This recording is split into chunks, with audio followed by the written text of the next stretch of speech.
Well, hello there. Erin Elise here, and I'm super excited to be a part of my friend Kirk's presentation today, which is Free Indeed. I'm also very excited to meet you and to discuss the topic knowing your value in God. And so, if you're anything like me, hands are raised here. If you're anything like me, then you may have spent a lot of time trying to understand who it is that you are and the value it is that is in that. And you might, perhaps, maybe, you have spent a lot of time pursuing external things in the search of that. And so I have also done that, and that's why we're here to talk today.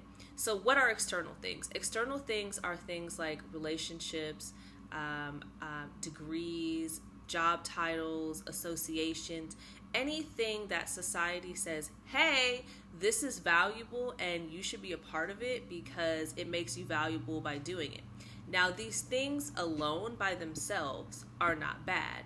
What happens though when I try to attach a sense of personal self worth or identity to, let's say, a relationship or to a job title, the minute that anything changes in that arena, or let's just say it comes to an end for whatever reason, I now am still searching for a sense of personal worth, a sense of identity. And the truth about it is that only God gives identity.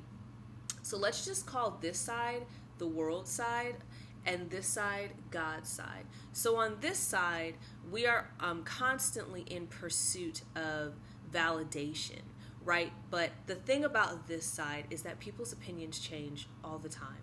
Things that are trending, they stop trending overnight. And if we're constantly pursuing personal self-worth on this side, identity, like what is my purpose, what is my value, if I'm constantly looking for it on this side, then I'm going to continue to be seeking that probably for the rest of my life, simply because people can't give me that information.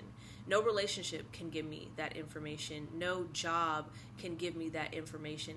They may be able to give me an idea, but the true actual source for this information is only going to be God. Why is that? That is because God created me with a divine idea in mind. He also created you with a divine idea in mind.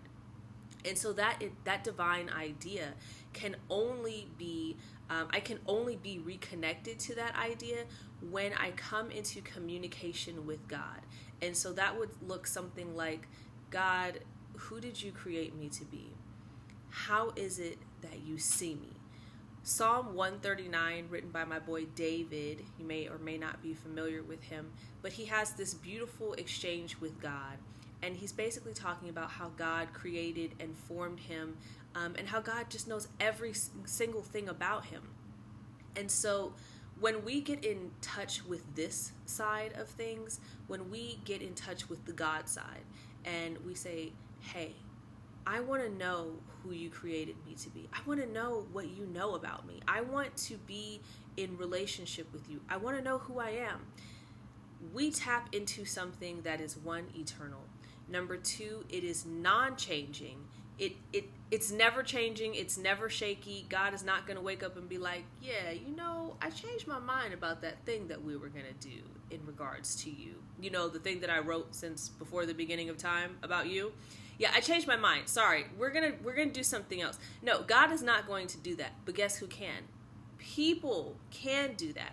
So when we get in touch with this side, our sense of self-worth, our sense of value is non-negotiable. So then when I go into the world and I navigate through life with jobs and titles and relationships, I'm not looking for the world or the people in it to give me something that they cannot give me. They simply can't. I am solidified in who I am. And sometimes being solid takes time. It takes me communicating with God. It takes me being vulnerable with God. It takes me some time learning what makes me unique, learning and unlearning some of the things that I thought I was supposed to be and some of the ideas that I had in my mind about what my life was supposed to look like.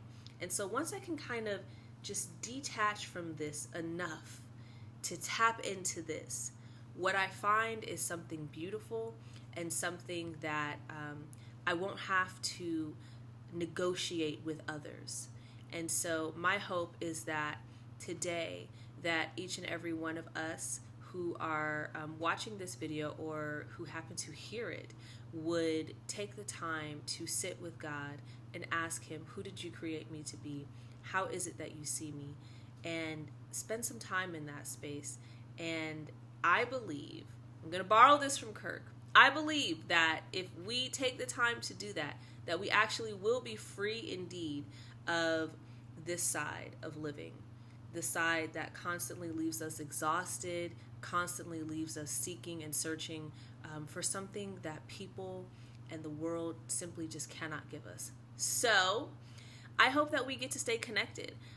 Kirk has my information. He may be posting it below, but I want to get to know you and stay in communication with you. So have a great day, and I'll talk to you soon.